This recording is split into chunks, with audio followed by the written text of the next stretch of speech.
E aí, pessoal, tudo bem? Tudo ótimo. E com você? Beleza?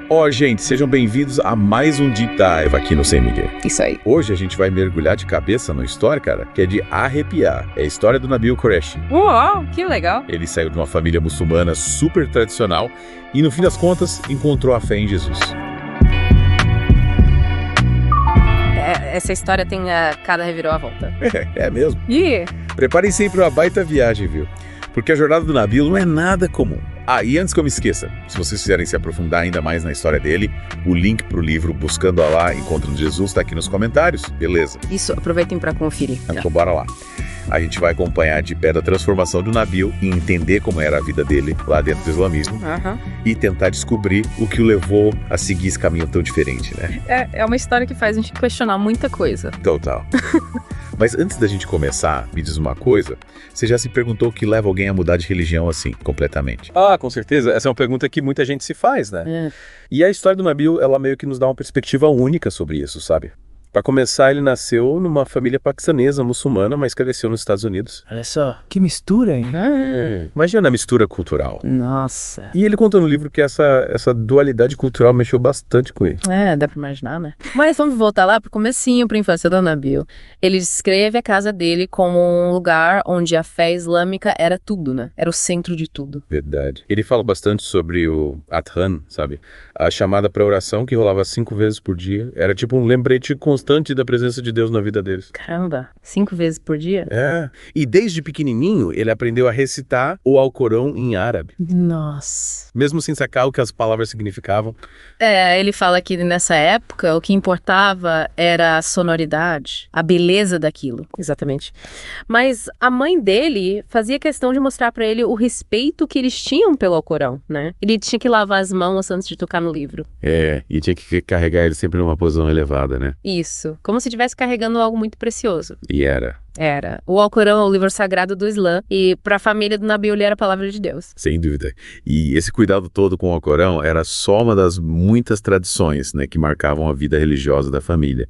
Todo sábado eles iam à mesquita para rezar em comunidade. E durante o Ramadã, um mês sagrado para eles, a atmosfera em casa mudava completamente. Era alegria e união. Ele descreve o Ramadã com muito carinho. Fala do jejum, da expectativa para a quebra do jejum no fim do dia. Era um momento especial para fortalecer os laços familiares e da comunidade. Legal. E no meio de todas essas tradições, teve um episódio curioso que marcou a infância do Nabil, que mostra como a fé era coisa séria na casa dele. Ele estava brincando, todo empolgado, com um carrinho de brinquedo, sabe? E deixou o Alcorão cair no chão. E aí, a mãe dele viu a cena e deu a maior bronca. Ela explicou que o Alcorão tinha que ser tratado com reverência, que não podia ficar jogado de qualquer jeito. Imagina o susto que ele levou, né? Dá pra ver que a fé era central na vida dele desde criança, né? Mas mesmo crescendo num ambiente tão religioso, ele começou a perceber que a cultura americana era bem diferente daquilo que ele aprendia em casa. Sim, essa mistura de culturas fez ele questionar muita coisa. Por exemplo, ele conta a história de um primo dele que deu um jeitinho numa fraude de seguro de carro. Sério? E ninguém na família achou ruim. Que coisa, né? Eles até riram da situação, dizendo que as seguradoras tinham dinheiro de sobra. Mas pro Nabil, aquilo não descia, sabe? Ele não entendia como algo que era, errado, podia ser tratado com tanta naturalidade. Ele devia estar se sentindo meio deslocado. Total. E aí ele percebeu que essa diferença de valores tinha a ver com a cultura, né? No islamismo, o conceito de honra e vergonha é muito forte. É mais importante manter as aparências e proteger a reputação da família do que admitir um erro. Faz sentido. E isso contrastava com os valores americanos, que davam mais ênfase à inocência e à culpa de cada um, sabe? O Nabil sentia essa diferença na pele. Coitado. Ele devia estar sempre se equilibrando entre duas culturas. Tentando entender qual era o jeito certo de agir. Difícil, né? E essa diferença cultural também influenciou a primeira vez que ele teve contato com o cristianismo. É mesmo? Quando ele era criança, ele assistiu uma peça de teatro numa escola cristã que falava sobre o céu e o inferno. E ele ficou chocado com a forma como o inferno era retratado. Era bem diferente do que ele aprendeu no Islã. Nossa. Interessante aí. A peça mexeu com a cabeça dele. E esse foi só o primeiro contato do Nabil com uma visão de mundo diferente da que ele conhecia. E as coisas não pararam por aí, né? Não para. O que colocou a fé dele em xeque mesmo foi a amizade com um cara chamado David. Um cristão que adorava debater sobre religião. Entendi. Essa amizade foi tipo um divisor de águas na história do Nabil, né? Total. O David não tinha medo de questionar as crenças dele e através desses debates o Nabil começou a enxergar o cristianismo com outros olhos. O legal é que, mesmo discordando, eles mantinham o respeito e a amizade, né? Era uma troca de ideias enriquecedora. Era. O David argumentava com base na razão, na lógica, enquanto o Nabil se baseava na autoridade das figuras religiosas. E essa diferença de perspectiva gerou cada discussão boa. Que legal. Yeah. Lembra quando eles debateram sobre a autoridade da Bíblia? Lembro. O David defendia que a Bíblia era uma fonte histórica confiável com base na quantidade de manuscritos antigos que comprovam a autenticidade dela. Ele estava falando da quantidade de provas, né? Isso. E o Nabil rebatia dizendo que o Alcorão era a palavra final de Deus, sem precisar de comprovações históricas. Ele não entendia como o David dava tanta importância para a razão e para a lógica quando o assunto era fé. Realmente são duas visões bem diferentes. Mas o David não desistia. Ele insistia em buscar a melhor explicação, aquela que se sustentava com evidências e argumentos sólidos. Era teimoso, né? Era. E aos poucos, as ideias do David foram plantando sementinhas de dúvida na mente do Nabil. E essas dúvidas só aumentaram quando o Nabil decidiu se aprofundar na história do profeta Maomé. Agora o bicho pegou. E para isso ele escolheu um livro bem específico, né? Muhammad. Sua vida baseada nas primeiras fontes, escrito por Martin Lins. E o mais curioso é que o próprio Lins era um convertido ao Islã. Nossa, que interessante. Isso torna a análise dele ainda mais interessante, né? Afinal, não era um crítico ferrenho do Islã, mas alguém que admirava a figura de Maomé. Sim. Só que, ao ler o livro, o Nabil se deparou com relatos que o deixaram bem perturbado, principalmente aqueles que descreviam atitudes violentas de Maomé contra grupos rivais. Caramba! Eram relatos que contrariavam a imagem do profeta misericordioso que o Nabil conhecia. Nossa, devia ser um conflito interno enorme. Imagina! Que loucura. E a partir daí, a visão dele sobre o Islã como religião de paz começou a ruir. Ele se viu diante de contradições que ele não podia mais ignorar. A partir do momento em que você começa a questionar, né? As coisas mudam.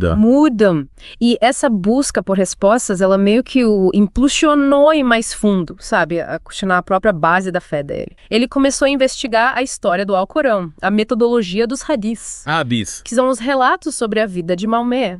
Entendi. Ele queria entender como o Alcorão foi compilado, como os hadiths foram transmitidos ao longo dos séculos. Ele estava buscando a verdade por trás das narrativas que ele sempre aceitou como absolutas. Exatamente. Essa busca o levou a questionar até os milagres científicos que, segundo a tradição islâmica, são presentes no Alcorão. Eita! Ele se deparou com a Surata 23.14, que descreve o desenvolvimento embrionário humano. E, pesquisando a fundo, ele descobriu que a descrição do Alcorão não batia com o que a ciência sabe sobre o assunto. Puxa vida, imagina o baque que isso deve ter sido para ele. Se o Alcorão era a palavra literal de Deus, como podia ter informações erradas sobre ciência? Pois é, essa descoberta aumentou ainda mais a crise de fé do Nabil. Faz sentido. E no meio dessa crise toda, algo extraordinário aconteceu. Um sonho que mexeu profundamente com ele e o impulsionou ainda mais na busca pela verdade. Um sonho, que legal. Essa história do sonho a gente deixa para a próxima parte do nosso deep dive. Mas tudo bem. Fiquem ligados, porque as coisas vão ficar ainda mais interessantes. Vão sim. E aí, pessoal, de volta com o nosso Deep Dive. A gente parou naquela crise de fé do Nabil, lembra? Sim, ele tava questionando tudo, né? Pois é, e aí acontece uma coisa que muda tudo. Ele tem um sonho muito doido. Um sonho? Que interessante. Me conta mais sobre esse sonho. Ele conta no livro que estava sentado numa escada, num lugar meio estranho, sabe? Certo. Quando de repente ele vê uma cobra. Uma cobra. Que medo. E não era uma cobra qualquer não, viu? Ele falou que ela era venenosa, com listras vermelhas e pretas, e pra piorar, tava em cima de um pilar de pedra. Nossa, que bizarro. Já pensou? Uma cobra em cima de um pilar. O que será que isso significa? Imagem forte, né? Mas aí piora. Do nada aparece um menino segurando uma iguana e uma cigarra. Que loucura.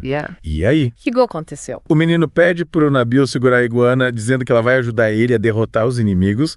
E a cigarra também fala com ele, prometendo dar algo que ele busca, algo que vai dar a ele uma vida abundante. Nossa, que sonho doido.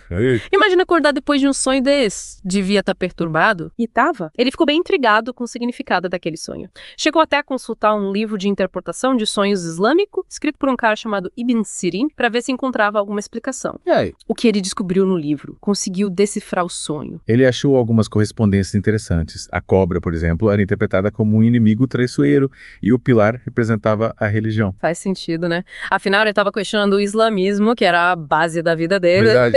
Mas e a iguana e a cigarra? Não tinha nada sobre elas no livro. Pois é, qual será que é o significado delas? Então esses elementos não tinham uma correspondência clara no livro. E isso deixou o Nabil ainda mais intrigado, sabe? Ele precisava desvendar o significado daquele sonho. Com certeza. E o que ele fez? Ele decidiu conversar com a mãe dele e com o David, o amigo cristão que a gente já conhece. Ele queria saber o que eles achavam do sonho. Entendi. Ele estava buscando diferentes perspectivas para entender o significado do sonho, né? E a mãe dele, o que ela achou? Ela tentou interpretar o sonho dentro da tradição islâmica. Associou a cobra a um inimigo e o pilar à religião do Nabil, mas não conseguiu dar um significado para a iguana e para a cigarra.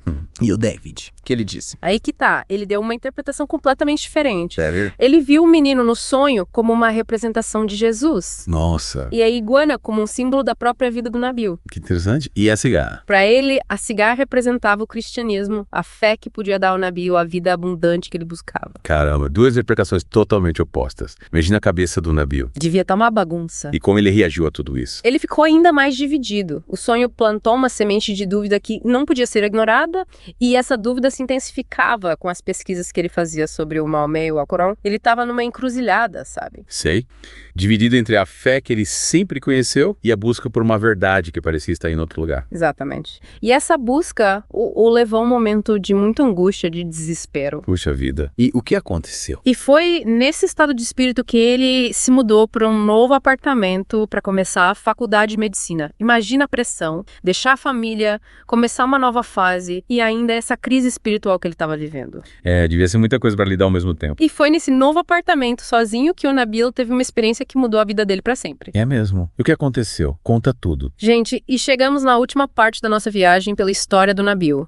A gente viu como ele se aprofundou nos questionamentos sobre islamismo. E tava buscando a verdade, né? Custe o que custar. Exatamente. E agora a gente vai ver como ele decide finalmente trilhar um novo caminho. A gente parou com ele se mudando para um apartamento novo, lembra? Sim, lembra? Para começar a faculdade de medicina, né? Longe da família, cheia de dúvidas. Pois é. E essa mudança toda só aumentou a crise espiritual que ele estava vivendo, né? Imagina a solidão. Começa uma nova fase longe de tudo que ele conhecia. No livro, ele descreve esse momento como um dos mais difíceis da vida dele. Ele devia estar se sentindo completamente perdido. Totalmente. Ele conta que se sentia como se estivesse num labirinto, sem saber para onde ir. E no meio dessa confusão toda, ele teve um colapso emocional. Nossa, que difícil. E foi nesse momento de desespero, sozinho no apartamento, que ele decidiu se ajoelhar e orar. Mas ele não orou da forma que ele estava acostumado, né? Não, ele se dirigiu ao Deus que ele tinha conhecido através dos estudos da Bíblia, o Deus que o David tanto falava. Ele resolveu dar um voto de confiança para essa nova fé que estava mexendo tanto com ele. E aí o que aconteceu durante essa oração? Ele descreve uma experiência muito forte, como se uma paz interior profunda tivesse tomado conta dele. Ele sentiu a presença de Deus de uma forma que nunca tinha sentido antes. E se sentiu acolhido, compreendido. Exatamente. E todas as dúvidas que o atormentavam simplesmente sumiram. Naquele momento, ele teve certeza de que tinha encontrado o caminho. Que momento incrível. E foi ali, naquele apartamento, que ele decidiu se converter ao cristianismo.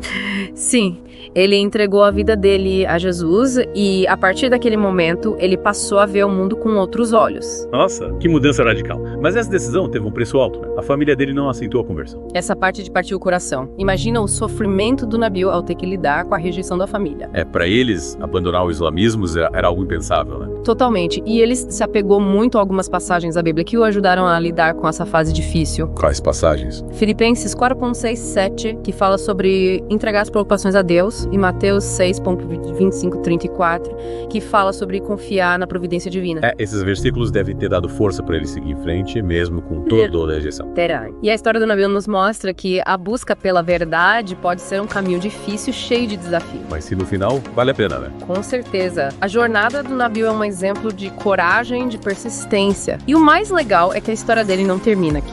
Depois da conversão, ele se tornou um palestrante super conhecido e escreveu outros livros. É mesmo, que legal. Tocou a vida de milhares de pessoas com o testemunho dele. Ele se dedicou a mostrar que a fé pode transformar, mesmo quando a gente precisa trilhar um caminho diferente. Que história inspiradora. E você, o que achou da história do Nabil? Que mais te impactou? Conta pra gente nos comentários. E fiquem ligados, porque semana que vem tem mais Deep Dive aqui no CMG. Valeu, gente. Até a próxima.